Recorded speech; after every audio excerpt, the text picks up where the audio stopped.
O mês de outubro é um dos meses mais importantes para nós da Lagere, que desenvolvemos um trabalho de reabilitação emocional, física e estética através da doação de próteses para as mulheres mastectomizadas.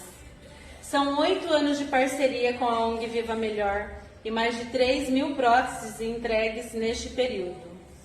E se você conhece alguma mulher que esteja passando pelo câncer de mama, que já fez a retirada da sua mama, a mastectomia, entre em contato conosco.